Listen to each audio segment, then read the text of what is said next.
Welcome back to a brand new episode and another live match reaction from the Two Blues podcast. Make sure to like, comment, subscribe to the channel if you haven't already. A comfortable win for Chelsea today. One of the better team performances, definitely of this calendar year. One of the best team performances, all-round performances in general that I can remember from recent game weeks, and particularly at the back. I thought Robert Sanchez, I hate the geezer.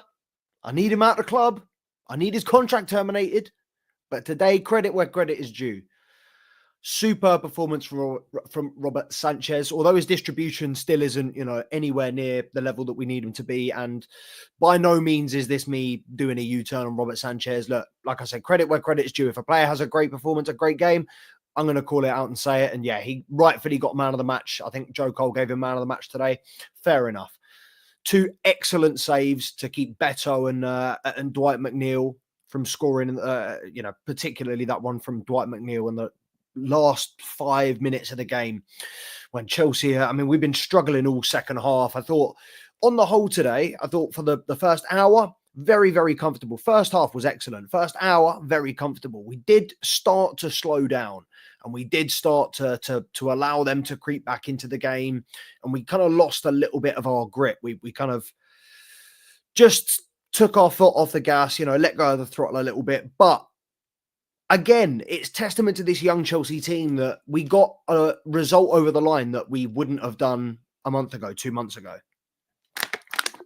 This is obviously the Everton side that started off our poor run. You could argue that it was, Fulham on Boxing Day when we lost there at home 2-1 last minute goal. But the Everton defeat, did we lose to them before? We might have drawn, but defeat or loss, whatever it was ugly. And it was the start of a bad run for Chelsea. And today we were kind of thinking, you know what, I've been pitching this all week as the first of 5 cup finals, the first of 5 crucial games for Chelsea. 15 must-win points, and 3 points on the board today is so important, particularly as not leaders of the pack, but in terms of playing earliest in the weekend, setting the pace and going out and being that, we've got 3 points. What can you do? You guys are now going to have to chase us. And obviously Nottingham Forest do have a game in hand, but we better goal difference than a lot of other teams. The defense is looking a lot more resolute. I'm looking at these, 4 fixtures now and thinking, why not? Why can't we go out and do what needs to be done? Because you know what? If we take it game by game and we approach it like we did today, incredibly resolute at the back, there were so many more combinations. The build-up play was so much more fluid, so much more easy on the eye. And the fans were less frustrated as well because it was more, we were putting more opportunities into the box. I thought Noni Madueke on the left today, I thought was superb. When I saw the lineup, obviously, we all assumed it would be Pedro Neto on the left, Noni Madueke on the right. And when they lined up, when they started, and it was the other way around, when Noni Madueke was on the left, I was thinking, I'm not really sure how this works. With Pedro Neto on the left, I get it, because obviously he gets to the byline, puts those balls in the box, and more often than not, we haven't really got the right player to do that. And Noni Madueke is more of a cutting in, using his left foot, purling it into the far corner kind of player. But seeing him on that left side was a breath of fresh air. It was incredibly refreshing. I thought he was the best player for Chelsea in the first half, probably on the pitch in the first half. And yeah, coming in on that right side, I thought he wasn't as weak as I thought he was going to be. A couple of good shots on target. He managed to keep control of the ball, get a shot on goal and test the keeper. The bare minimum you can ask a player to do is make the keeper work, make the keeper make a save. And that's what Noni Madueke was doing. He was testing the keeper, was making him work in that first half. And in the second half, he did tail off a little bit. But again, I thought he had a really, really good performance today. And Pedro Neto on that other side, his work rate is exceptional. I don't think I've ever seen a Pedro Neto game in a Chelsea shirt where he hasn't worked his absolute socks off. The guy runs and runs and runs. Even when he doesn't play particularly well, he is just doing cardio sessions. He is just sprinting. Absolutely, phenomenal work rate, up and back, helping the defense, as well as, creating things, going forward, driving at players. Today we saw him a couple of times taking 1, 2, 3 players on. And a couple of times he bit off more than he could chew. And that was my only gripe with him. Sometimes it's learn when is the right time to pass the ball, let somebody else take over. But at the same time, I'm not going to sit here and moan about a player getting his confidence up, going past players, beating players. That's what we've wanted for our wingers this whole season, whatever you want to call it, whether it's explosiveness, whether it's output, confidence, we want our wingers to go at their opposite number, beat them and put balls into the box and have shots and attack and link up like they were today. 1-2s with Enzo Fernandez on that right side, Moises Caicedo on the left when he came in. He, again, today, the centre midfielders I thought were fantastic. I thought Moises Caicedo, arguably the better of the two. Again, the guy just covers so much ground. I think Joe Cole said it best. He said he's between the boxes, he is the best player in the Premier League. And I would go further and say between the boxes, he is the best player in the world. I think nobody does what Moises Caicedo does, covers the ground he does. I just think he is such a phenomenal player. And even now, even with how highly rated he is within the Chelsea fan base and community, exceptionally underrated player. I think this guy has the potential to be one of the greatest centre midfielders the Premier League has ever seen. If he can keep this up, if he can continue doing what he's doing, and bearing in mind this is just his second season in a Chelsea shirt, and his first season started poorly. We all remember the game against West Ham, came on, gave away a penalty. It was all going, it was all looking horrible from the off, but he has gone nowhere but up since then. There have been 1, 2, maybe 2 games over the last 2 seasons since he started putting in performances where we've got, fair enough, he wasn't on his game today, but more often than not, he puts in an 8 out of 10 performance. And I'd say the same again for him today. I think, the defensive work he does, the way he patrols that, midfield line, even when he was playing at right back, doing the inverted role, he understands his role so well. I know he's played at right back previously, but he is able to fit into so many different systems. And he is a manager's ideal dream player because he takes so much stress and so much responsibility away from 2-3 other players. Cole Palmer, Enzo Fernandez don't have to do the defensive work that they would have to do if they had a less capable player alongside them or behind them in Caicedo. So what he does not only benefits him, it allows the rest of the team to flourish as well. And obviously we saw the benefit of having Romeo Lavia in there today. I thought fantastic 60 minutes for him. It did, at the start, looked like he hadn't played in a while, just a little bit rusty, a little bit clanky. It took him a while to get going, to get his eye in. But as soon as he did, I thought the passing was fantastic. His passing range is brilliant. And I have said before, and Caicedo's making me kind of not eat my words or, eat humble pie just yet, but I've said for a long time, I think out of those 3 midfielders, pound for pound, I think Romeo Lavia is the best value for money. When you look at the other 2, Enzo and Caicedo, as, plus 100 mil plus, signings. And you look at Romeo Lavia as less than half of that, 45 million. I think he is worth his weight in gold. He is worth every penny of that transfer fee we paid for him. If it goes up to 52, 54, 60, whatever the fee that was quoted was, sod it. He's worth every penny. The kid is absolutely, he's special. He's dynamite on the ball. It is just a matter of keeping him fit. And obviously great to see the rotation again today. There was a bit of a raised eyebrow when I saw that Reece James wasn't starting again, but at the same time, while he's getting minutes coming on, he had a good impact today. I thought he came on, played very, very well, brought experience, a calming presence into that back line, helped usher out and helped see out that clean sheet, which is so crucial. Obviously, the win, the 3 points, the most important thing, but I'd argue the most important aspect. There was, you know what? Today was a game full of so many important aspects. It was the clean sheet. It was Robert Sanchez having a confident game and making big saves and being man of the match going into 4 big games against big oppositions. It was Nicholas Jackson getting back onto the score sheet. You saw how much that goal meant to him in that celebration. I said, I don't know whether it was the last video, one of the previous live match reactions, might have been after, immediately after the Fulham game. When Tyreek George scored that goal, I turned around and we're sitting there thinking, Nicholas Jackson doesn't turn and hit it like that. Nicholas Jackson doesn't do those snapshots. That's when Nicholas Jackson takes too much time, too many touches. And you know what? That's what he changed today. He took that, more often than not, he was still the same Nicholas Jackson, but that goal to just turn, hit it on a swivel with the accuracy, pace, power. That's something that we haven't seen nearly enough from Nicholas Jackson. His finishing has been the most frustrating aspect of his game. When every single other aspect has been there, has clicked, that last piece of the puzzle has been his form in front of goal, his finishing, his clinical ability. And today, he might not have been that guy for 90 minutes, but obviously he scored the goal that was offside.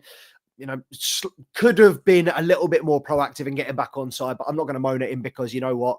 His first goal in the Premier League since December the 1st, if I'm not mistaken. So we can be nothing but happy for Nicholas Jackson, rejoice for him. And obviously, hopefully he kicks on. I've been saying this week, we got 3 options in terms of short-term solutions. It's persist with Jackson, persist with Nkunku, or give someone a chance, likely Tyreek George in a false 9. I said I would have tried Tyreek George in a false 9 today, or someone, maybe Palmer. Palmer had I think a quiet game, a poor game by my standards. I can see here on the screen, Footmob have given him a green rating, so +7, but I mean, I'd be inclined to say 6 out of 10. He was very, very quiet today. He's the only Chelsea player, I think, didn't really deserve a positive mention. I think he was kind of, he kept the ball well. He did okay.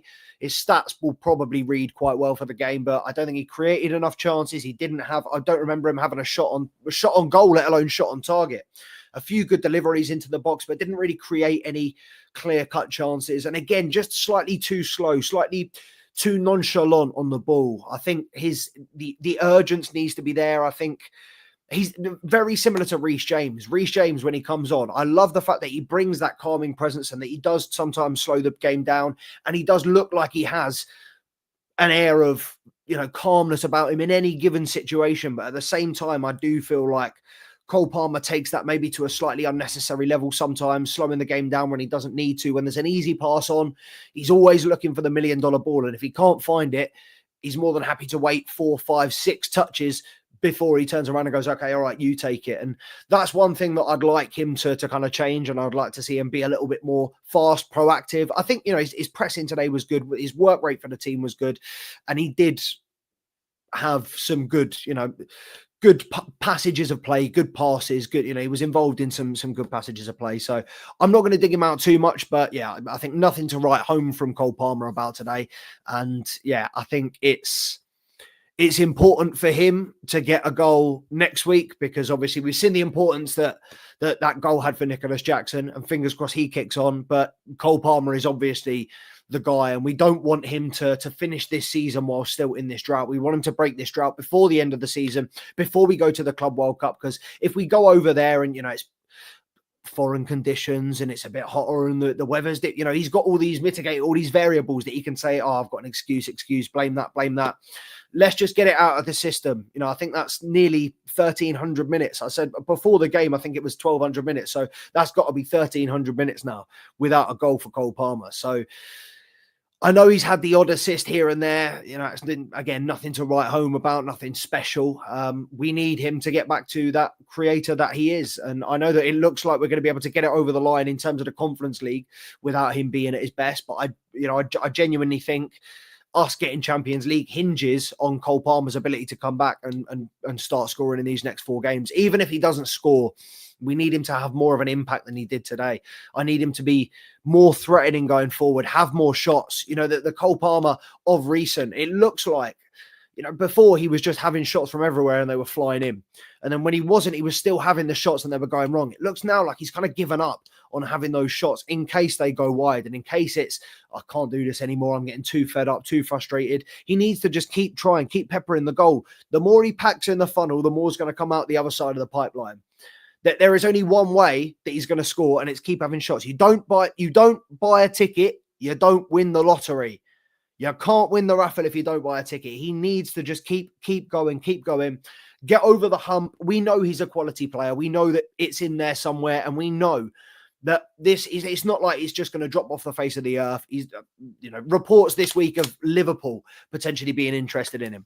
There's always reports of somebody interested in Cole Palmer, whether it's Manchester United, Arsenal, Real Madrid, Barca. There's so many reports of teams being interested in him in the last 12, 18 months. He's not going anywhere. He's signed to a 10-year contract almost. We just need to give him the time and give him the support, nurture him and get him back to where we know he can be and where evidently and ultimately he needs to be for us to be competing at the top level. Because while it's great that all of these other players are, playing well, like I said, at the end of the day, he is the talisman. He is the guy that we need to be looking to to pull this team out the mud. But yeah, fantastic performances across the board today. You know, players I haven't mentioned, I think Trevor Chalobah was superb in centre-back today. I thought Levi Cole had one of his better games, but I will say I think that was partly down to Trevor Chalobah and having that solid partnership and having the leadership alongside him, you know, someone that he's familiar with and has played with before, but is also, you know, he's older. He's got a little bit of respect for him. He's got a little bit more experience. He knows what to do, and I think Trevor Chalobah was a very, very strong fixture in that centre-back partnership today. Obviously, we've already said Moises Caicedo at right-back was brilliant. Cucurella, again, another superb performance from him today. You know, people talking about top 3, top 5 left-backs in the world. I think this season, you'd be hard-pressed not to include Cucurella in the top 5. I think, yeah, you've got players like Balde, but, you know, we all saw what happened when Cucurella and Balde went up against each other in the Euros. Cucurella came out on top. I know you got Nuno Mendes, has dropped some superb performances in the last couple of weeks. In the Premier League, you got the likes of Anthony Robinson, very, very good left back. But I don't think a lot of the players that people, you know, would normally go to, your Andy Robertson, your Alphonso Davies, you know, these big names. I think Cucurella is a better left back right now than a lot of these players, definitely this season. And yeah, I think another top performance from him today, one-on-one defending, very, very capable. And obviously, you know, going forward, again, he had another pot shot today that nearly ended up in a goal, if not for Jackson's slight inability to read or to look across the line. But yeah, I think very, very solid performance all round. And Enzo Fernandez grabbing yet another assist. I think, if I'm not mistaken, makes it 11 assists for Enzo Fernandez across all comps this season, I want to say. Maybe not just in the Premier League.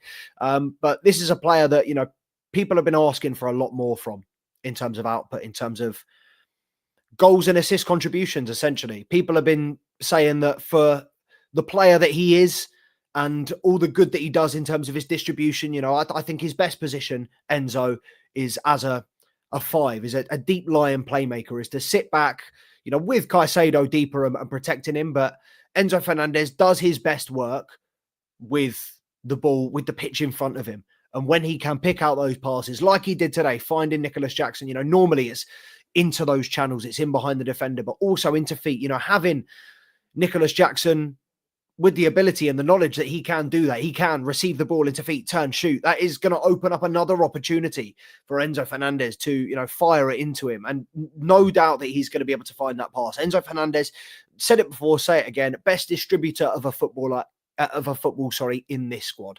In this team, there's not a better passer of the ball.